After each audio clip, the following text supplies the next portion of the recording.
Alright, let's get into this. Okay, first off, I want to make one thing abundantly clear before I start going down this road. A, locking this down and forbidding cross-compilers is completely within Apple's rights. I'm sure in Apple's mind it's the best thing they could possibly do, because what Apple's basically saying is they're issuing the ultimatum, which is choose to develop for the iPhone, the biggest OS, the biggest mobile thing out there, or don't develop for us at all. It's like, choose us over everyone else or don't develop at all.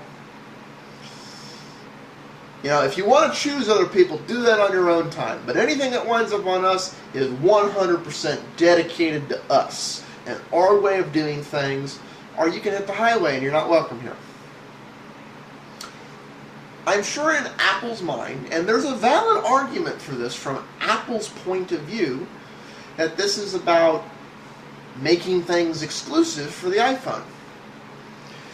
In reality, I'm not 100% sure that's how it's actually going to work out, and this is because the developers do not see things like Apple see it. The developers are not about worshiping the almighty Apple. The developers are about what's good for me, the developer.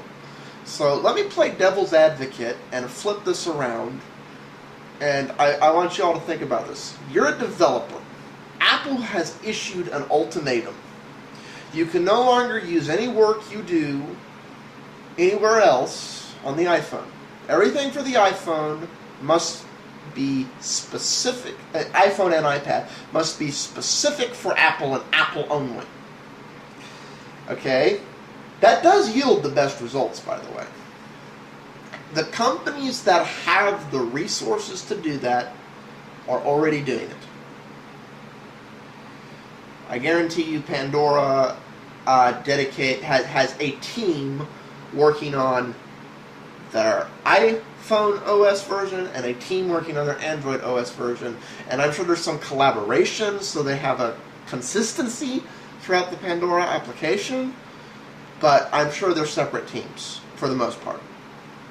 The companies that have the resources to do that are doing that. But let's say you're average Joe Schmo third-party developer, which I'm willing to bet in excess of 80% of the iPhone OS developers are, at least third-party ones. They aren't official Apple-recognized partners or anything else. Like, they're just little tiny companies that build their little tiny thing. These companies probably have the resources to do something once and once only. So, to these companies, the ultimatum says this: if you want to continue to develop for Apple going forward, you need to double your development costs.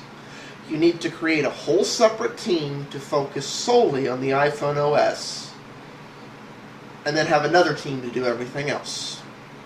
Or you need to pay the same team to do double the work. These companies cannot afford to do that.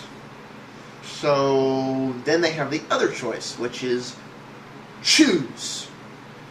Do I give up on everyone else and support Apple? Or do I abandon Apple and work with everyone else? I mean, obviously I'm going to put more attention into Android than BlackBerry or WebOS because it's obviously a lot larger. But do I want to do that? Let's narrow it down to an even simpler decision. You know, arguably the two big OSs right now are Apple's iPhone/iPad OS, you know, OS 4, and Android. So let's look at the pros and cons here. I'm a developer. Well, obvious pro right off the bat for the iPhone OS, or OS 4. Apple's OS has 65% of the mobile market.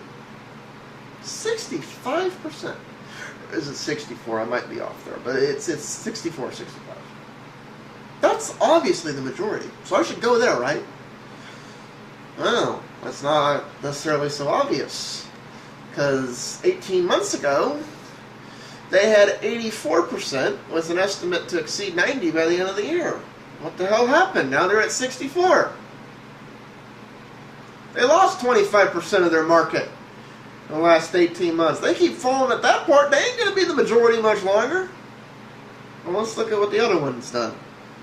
No, the other one took most of that market, and it's still growing, and it shows no signs of stopping. But it's still a smaller one.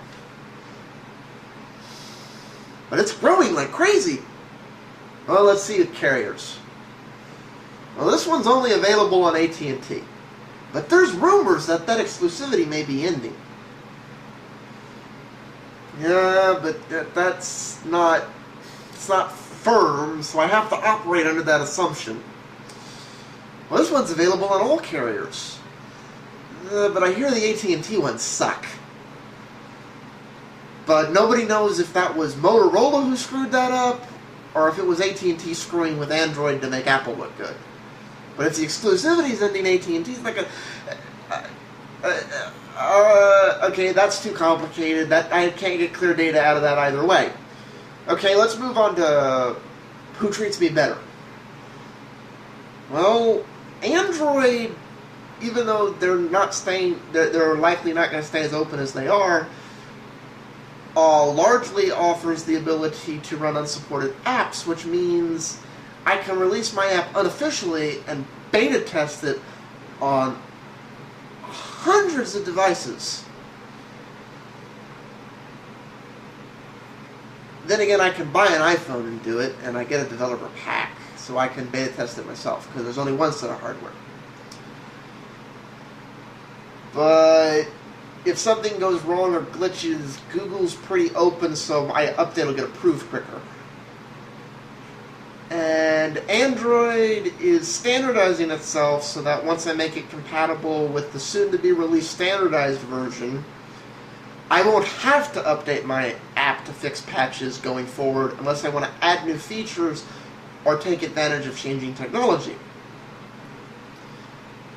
On the other hand, the iPhone could wind up breaking my app willy-nilly or suddenly get unapproved if Apple ever approves it in the first place, just because Apple felt like it, and then I'll have to wait on Apple's approval for my patch to fix the thing while all my paying customers complain. They have advertising, which is potentially good, but all their figures are based on an ad every 3 minutes, which is excessive, and based on their market holding steady and growing, which all signs point to it's actually decreasing. But they're still the biggest.